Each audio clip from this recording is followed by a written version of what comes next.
आज का वर्कशॉप काफी विलंब से शुरू हो रहा है। अभी आप लोग जीएसटी के ऊपर क्लास चल रहा था। चलिए, वर्कशॉप का पहला प्रश्न।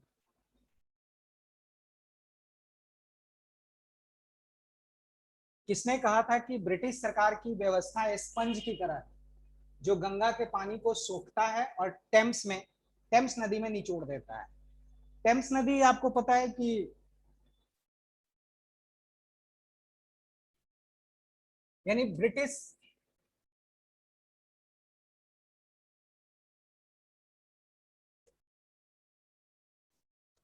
ब्रिटिश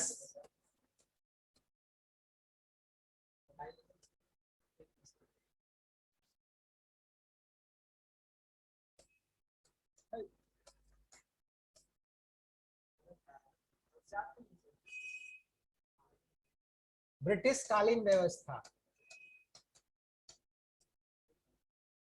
एक बिल्कुल स्पंज की तरह,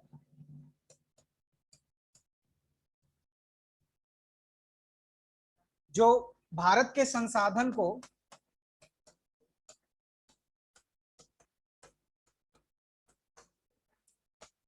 सोखता था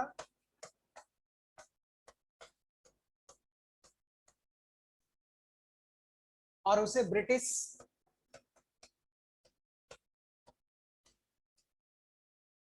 अर्थव्यवस्था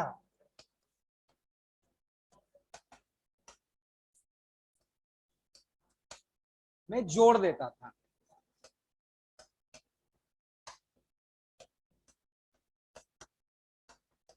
यह व्यवस्था ही ऐसी बनाई गई कि भारत का संसाधन इंग्लैंड पहुंच जाता था। और बड़े स्पष्ट शब्दों में यह स्पष्ट भी किया है सुलिवान सुलिवान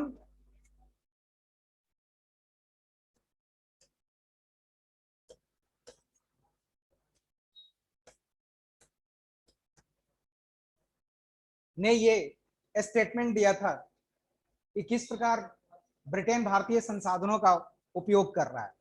और भारत में ब्रिटिश सत्ता एक स्पंज की तरह है, जो यहाँ के संसाधन यानी गंगा के पानी को सोखता है और टेम्स नदी, जिसके किनारे लंदन बसा हुआ है, टेम्स नदी में निचोड़ देता है।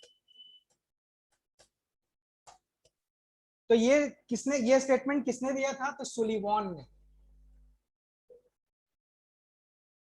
ये ब्रिटिश सरकार की मंशा, ब्रिटिश सरकार की कार्य पद्धति, ब्रिटिश सरकार की शासन प्रणाली, ब्रिटिश सरकार उस नीयत को स्पष्ट किया था इस वाक्य ने कि आखिरकार भारत में ब्रिटेन की मौजूदगी का मुख्य उद्देश्य क्या है। अब हम नेक्स्ट क्वेश्चन की तरफ आते हैं। नेक्स्ट क्वेश्चन, किस भारतीय ने किस भारतीय को पुनः जागरण पुनः जागरण का जनक कहा जाता है?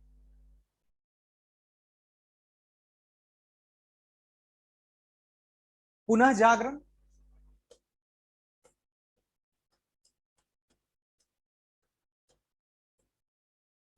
का जनक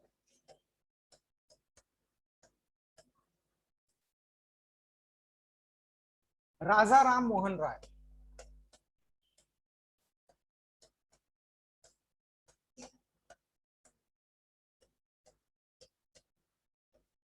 राजा राम मोहन राय को भारतीय पुनर्जागरण का जनक कहा जाता है। भारत में सुधार आंदोलन का प्रवर्तक, आधुनिक भारत का निर्माता, भारतीय पत्रकारिता का भी जनक। अगर इनकी जो उपलब्धियां थी वो एक तो पुनर्जागरण का जनक,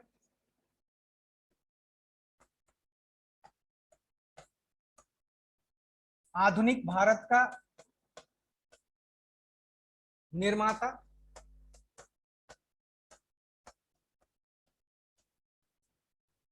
भारतीय पत्रकारिता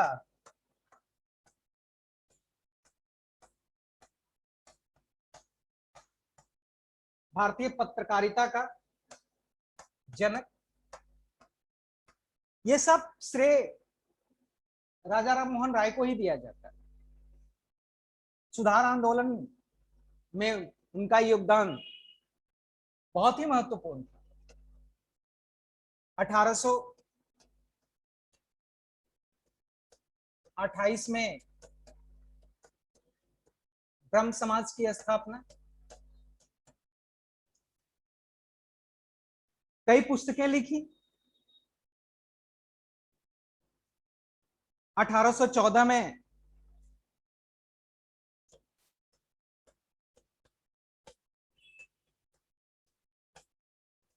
आत्मीय सभा की स्थापना,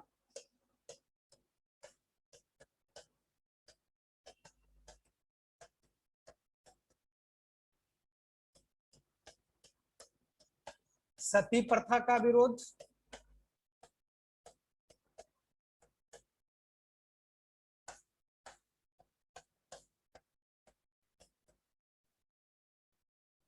एकेश्वरवादियों को उपहार, एकेश्वर वादियों को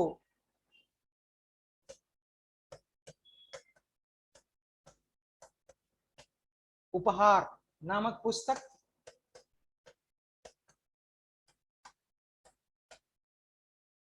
ये सब उन्होंने अपने जीवन काल में किया। 1820 में प्रिसेप्ट्स ऑफ जीसस, 1800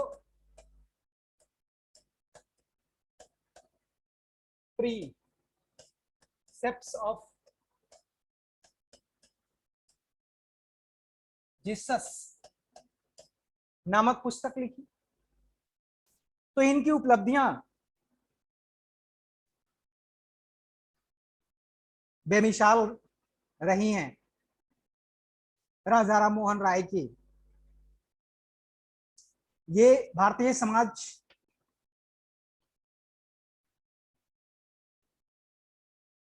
के पश्चिमीकरण के पक्ष में थे।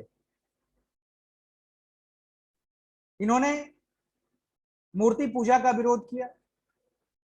कई ऐसी प्रथाएं जो थी विशेषकर महिलाओं के खिलाफ, उसका विरोध किया। इन्होंने वेद का अध्ययन किया और लोगों के सामने ये रखा कि जो आज है प्रचलन में, उसका कहीं वर्णन भी वेद में नहीं किया गया है। यानी वेद की आड़ में इन प्रथाओं का प्रचलन उचित नहीं है। तो इतनी सारी उपलब्धियां थी। उनकी मृत्यु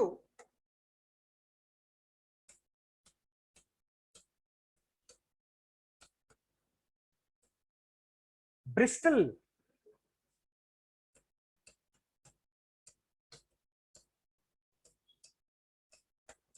में हुई थी। ब्रिटिश संसद ने उसको भारतीयों के बारे में समझने के लिए ब्रिटिश संसद ने भारतीयों के बारे में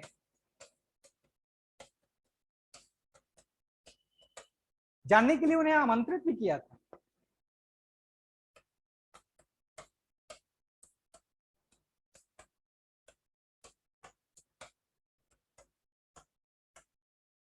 आमंत्रित भी किया था।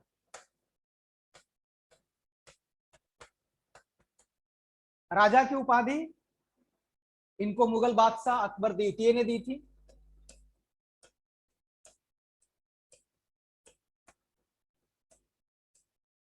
मुगल बादशाह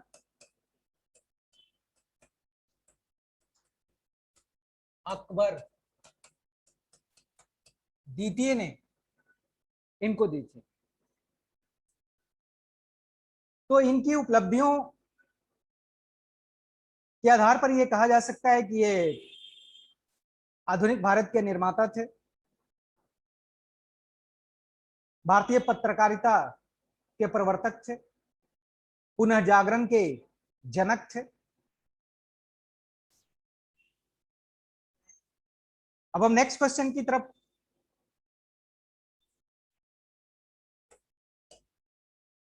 नेक्स्ट क्वेश्चन है,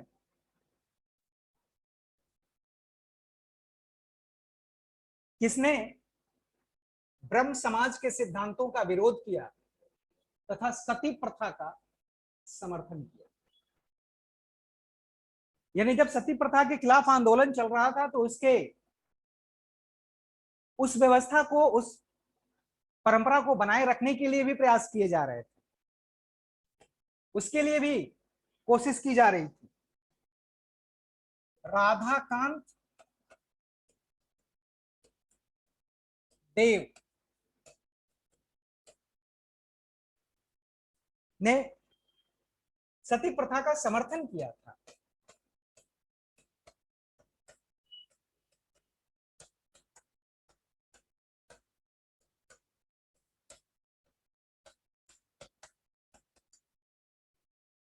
इसके लिए उन्होंने धर्म सभा का गठन भी किया।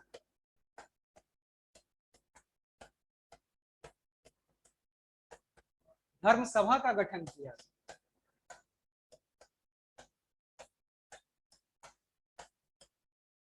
हालांकि इस अमानवीय प्रथा के को बनाए रखने के लिए या बनाए रखने वालों की संख्या कम थी। राधाकांत देव को इतना अधिक समर्थन नहीं मिला। इस प्रथा को खत्म करने वालों की संख्या अधिक थी। उन्होंने धर्म सभा के तर्कों को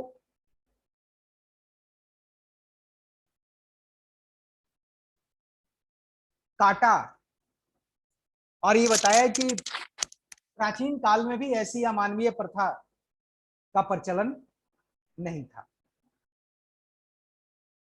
सती प्रथा के पीछे कई कारण हो सकते हैं।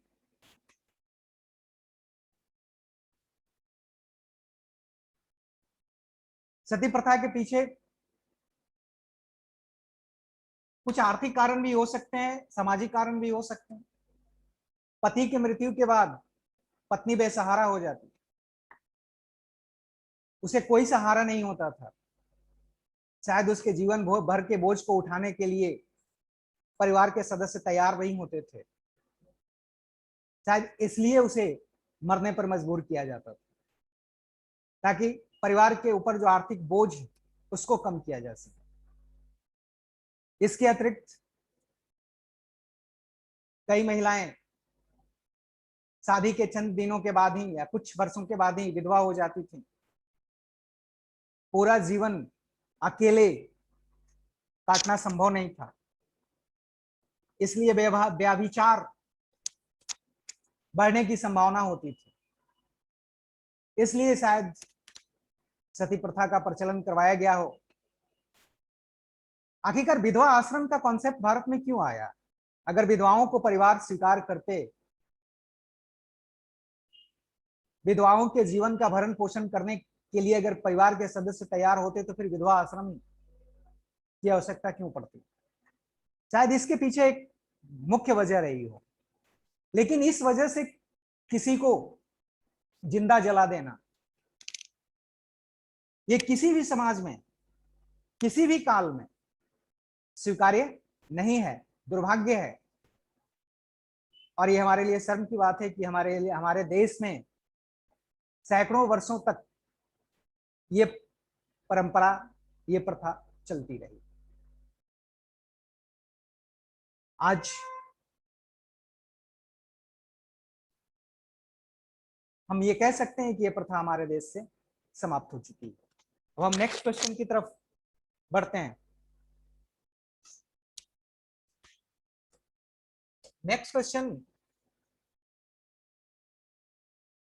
यह किसने कहा था कि वेदांत केवल हिंदुओं का नहीं अपितु सभी धर्मों का, सभी मनुष्यों का धर्म है। विवेकानंद।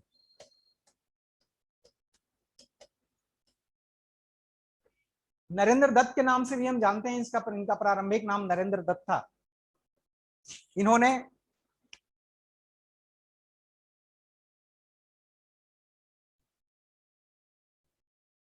रामकृष्ण मिशन की स्थापना की।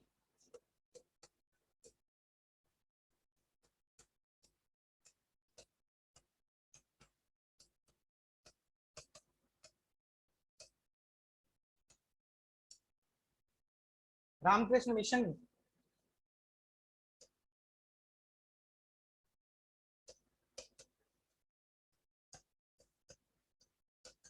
स्थापना की थी। इनका यह कहना था कि वेदांत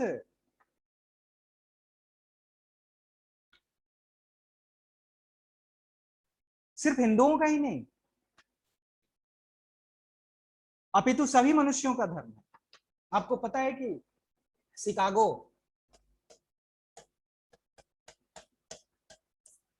के धर्म सम्मेलन में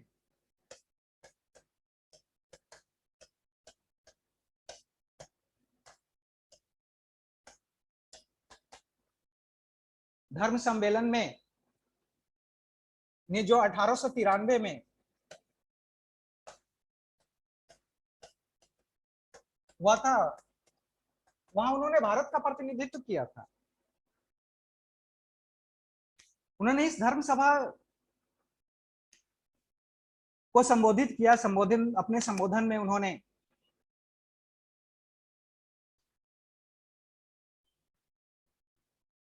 मित्रों शब्द का प्रयोग किया था। भाइयों एवं बहनों, इस संबोधन में उन्होंने सभी धर्मों को समान रूप से सम्मान दिया। इसके पहले जितने भी धर्म के प्रतिनिधि आए, उन्होंने अपने अपने धर्म का महिमा मंडन किया, दूसरे धर्मों की आलोचना की। लेकिन विवेकानंद ने सभी धर्मों का उद्देश्य मानव कल्याण, चाहे वो दुनिया के अंत में चाहे जितने भी धर्म हो, सभी धर्मों का एक ही उद्देश्य होता है, मानव कल्याण।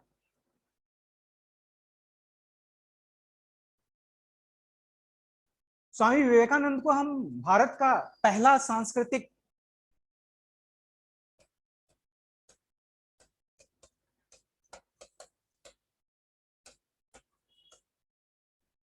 राजदूत भी कह सकते हैं। राजदूत भी थे। उन्होंने ये पश्चिम के सामने भारतीय संस्कृति की रूपरेखा पहली बार, भारतीय संस्कृति के सामने पश्चिमी संस्कृति के सामने भारतीय संस्कृति की रूपरेखा स्पष्ट की।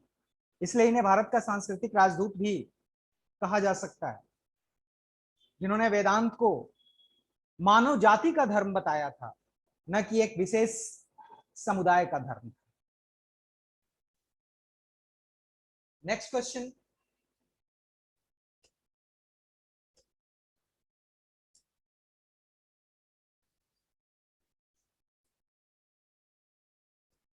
नेक्स्ट क्वेश्चन है, सेवा सदन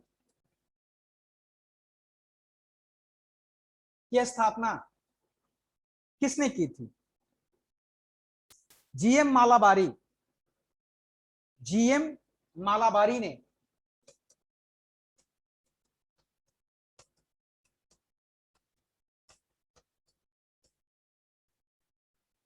इसकी स्थापना की थी, सेवा सदन। उन्होंने 1885 में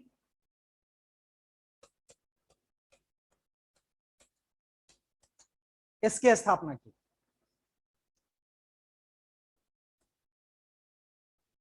सेवा सदन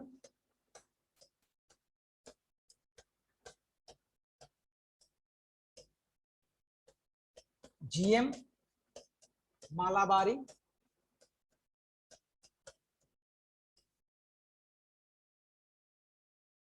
इस सदन का उद्देश्य था समाज में जो तिरस्कृत या शोषित महिलाएं थीं, समाज में शोषित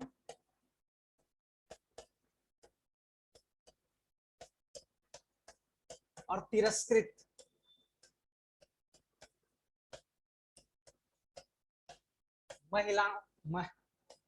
महिलाओं के उत्थान के लिए यह सदन कार्य करता था, जिसकी स्थापना 1885 में और विशेषकर एज ऑफ कॉन्सेंट एक्ट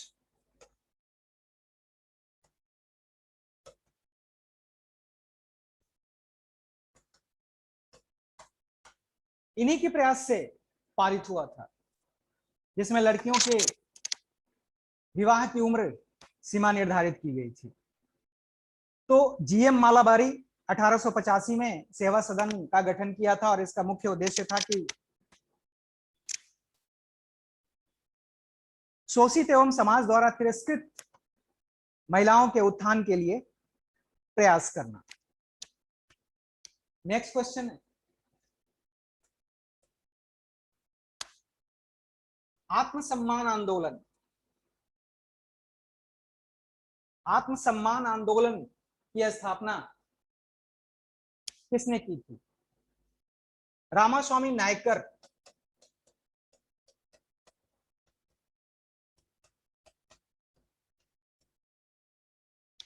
दरअसल यह आंदोलन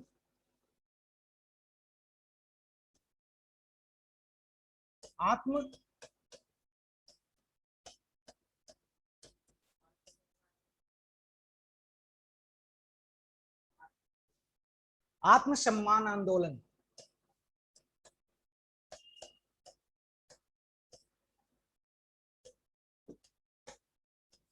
ये भी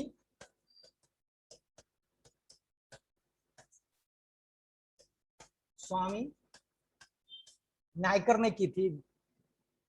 यह ब्राह्मणवाद के खिलाफ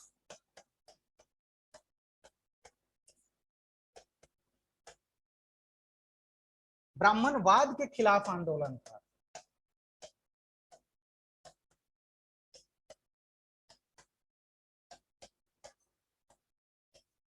ब्राह्मणवाद यानी समाज में एक विशेष जाति का वर्चस्व,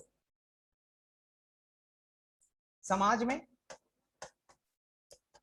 एक विशेष जाति का वर्चस्व,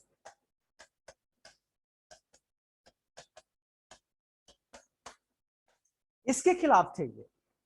आमतौर पर हम कहते हैं कि ब्राह्मण के खिलाफ, दलित आंदोलन ब्राह्मण के खिलाफ, ब्राह्मणवाद के खिलाफ। ब्राह्मणवाद यानी एक जाति विशेष का प्रभाव, जाति विशेष का वर्चस्व, असमानता, इसके खिलाफ जितने भी आंदोलन हुए, ब्राह्मण के खिलाफ कोई आंदोलन नहीं, ब्राह्मणवाद के खिलाफ। और ईवी रामा स्वामी नायकर और बालाजी नायडू ने आत्मसम्मान आंदोलन की शुरुआत की थी। इन्होंने ब्राह्मण समाज में ब्राह्मण की सर्वोच्चता को चुनौती दी, इन्होंने समानता का समर्थन किया तथा लोगों से ब्राह्मणवाद का विरोध करने के लिए आह्वान किया। एक बात तो याद रखिएगा, ब्राह्मण का विरोध नहीं, ब्राह्मण का विरोध नहीं, क्योंकि ब्राह्मण के विरोध से तो समाज में वैमनस्य फैलता है। ब्राह्मणवाद का विरोध, जो समाज में ब्राह्मण जाति की जो सर्वोच्चता थी उसका विरोध। और ये बड़ा लोकप्रिय आंदोलन था। ईवी रामास्वामी नायकर और बालाजी नायडू ने आत्मसम्मान आंदोलन की शुरुआत की थी। ब्राह्मणवाद के खिलाफ, ब्राह्मणों की सर्वोच्चता के खिलाफ, ये समानता के समर्थक थे, असमानता को समाप्त करना चाहते थे। नेक्स्ट क्वेश्चन,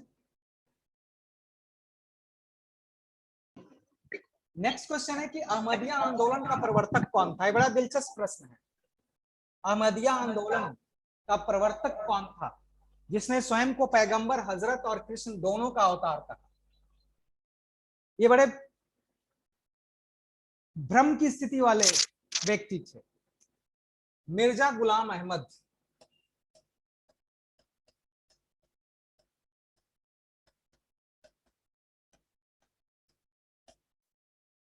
मिर्जा गुलाम अहमद ये स्वयं को पैगंबर का अवतार कहते थे। इन्होंने स्वयं को नबी घोषित कर दिया था, और आगे चलकर तो ये स्वयं को कृष्ण का भी अवतार कहने लगे। कृष्ण के साथ साथ राम का भी अवतार कहा। इनके जो फॉलोअर थे वो इन्हें समझ ही नहीं पाए कि आखिरकार ये कहना क्या चाहते हैं। एक ही साथ कोई पैगंबर, या शायद इनकी सोच की जो इनकी सोच का स्तर, कि एक स्तर पर आकर, चाहे राम हो, कृष्ण हो, बुद्ध हो, महावीर हो, ईशा हो, गुरु नानक हो, सब एक हो जाते हैं। इसलिए अगर कोई पैगंबर का अवतार है तो कृष्ण का भी अवतार हो सकता है। हालांकि जो कट्टर मुस्लिम संगठन थे उसका विरोध किया, तो ये मिर्जा गुलाम अहमद थे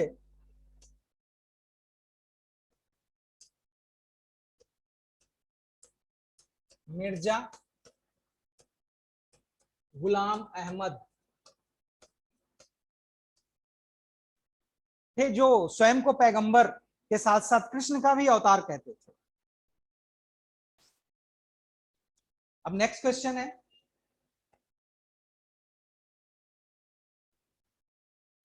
देवबंद स्कूल की स्थापना किसने की थी?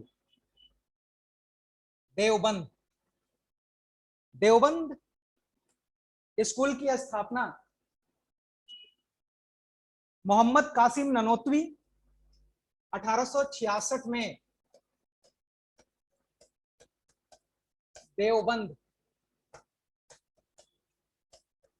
ये सुल्तानपुर में,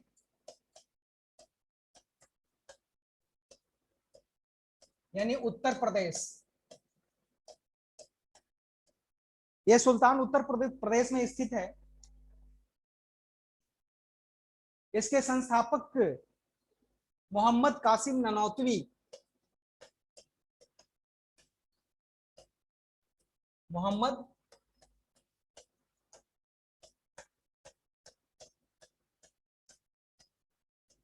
ननौतवी, और दूसरे राशिद अहमद गंगोही।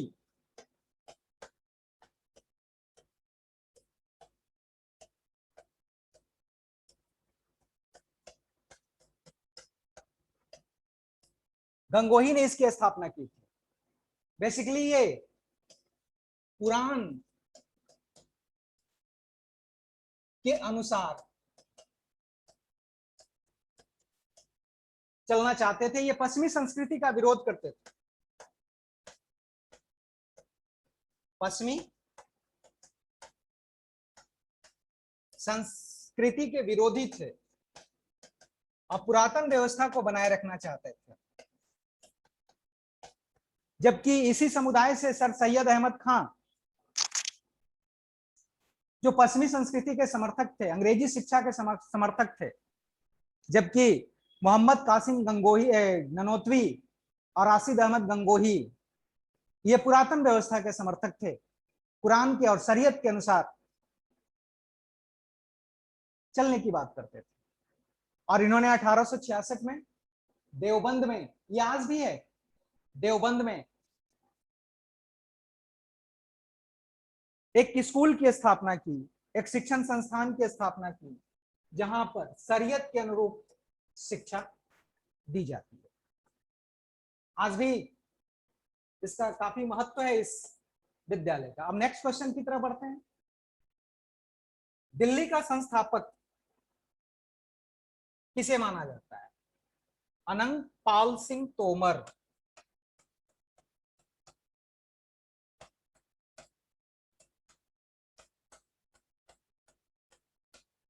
अनंग पाल सिंह तोमर दिल्ली के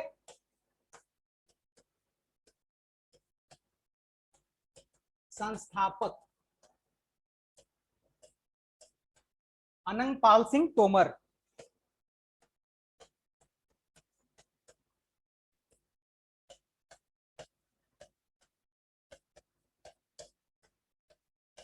ये तोमर वंश के शासक थे। ऐसा माना जाता है कि इन्होंने 1051 से लेकर 1081 तक शासन किया था। ऐसा माना जाता है कि दिल्ली 7 बार बसा और 7 बार उजड़ा। अलग अलग शासकों ने अलग अलग किलों का निर्माण करवाया। जैसे अगर हम देखें इसमें तो लाल किला, लालकोट अनंग पाल सिंह तोमर,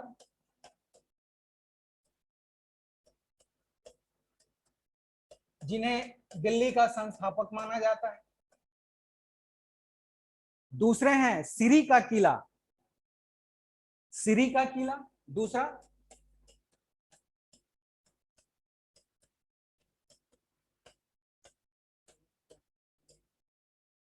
कट गया,